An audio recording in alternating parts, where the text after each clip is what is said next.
Hingga saat ini, jumlah pengungsi internal di tanah Papua akibat konflik bersenjata antara TNI Polri dan Tentara Pembebasan Nasional Papua Barat atau TPNPB mencapai 103.000 orang.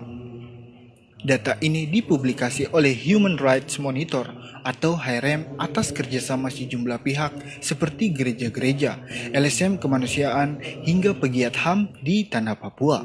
Mereka tersebar ke daerah-daerah lain dari tempat mereka akibat kontak tembak tersebut, seperti Yahukimo, Pegunungan Bintang, Intan Jaya, Puncak, Puncak Jaya, Lani Jaya, Maibrat, dan Tambrau.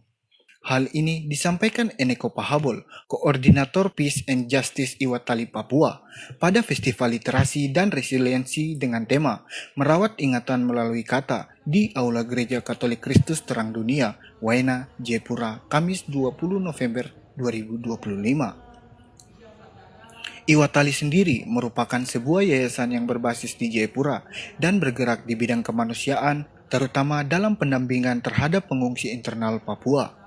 Eneko menjelaskan, jumlah pengungsi internal Papua tersebut merupakan akumulasi data pengungsi sejak Desember tahun 2018 hingga Oktober tahun 2025. Data yang disajikan, kata Eneko, bisa berubah, bertambah karena intensitas konflik bersenjata yang masih berlangsung di sejumlah daerah dan masih ada pula data yang harus diverifikasi ulang.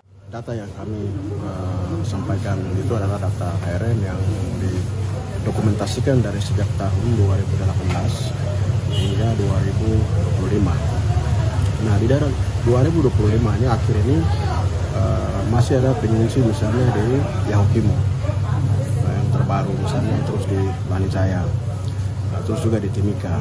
Nah, ini ada data-data yang belum kami dalam verifikasi karena bisa juga meningkat, bisa juga berkurang. Tetapi pada prinsipnya ketika penempatan militer itu dilakukan maka mereka posisi tidak aman. Jadi ya data ini ya bisa dipublikasikan dan didokumentasikan atas kerjasama antara gereja-gereja, NGO dan pegiat HAM di tanah Papua yang didokumentasikan oleh Human Rights Monitor. Dalam membantu pengungsi, Iwatali Papua menggandeng lembaga kemanusiaan lain seperti Sekretariat Keadilan Perdamaian dan Keutuhan Ciptaan SKPKC Sorong Osa dan pegiat HAM lainnya.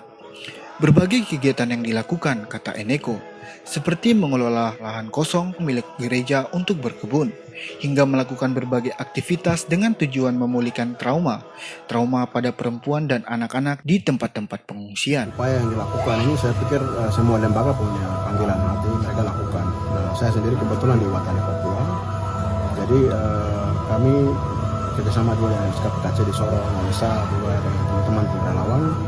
Kami mendorong untuk bagaimana pengungsi mereka bisa bertahan hidup selama konflik. Jadi kita mendorong untuk bagaimana mereka punya ekonomi, lalu trauma healing. Jadi kita dengan SKP melakukan trauma healing dan juga pendampingan. Juga misalnya sekolah-sekolah perempuan, semacam itu di Sorong, terus di Wamena. Misalnya pengungsi dari Koroptak turun, mereka di Jalan Irian, kami komunikasi dengan pemilik tanah untuk dikasih tanah. Lalu kami coba bangunkan mereka rumah. Jadi itu upaya-upaya yang bersama dengan gereja. Pasti lembaga lain juga mereka lakukan hal yang sama.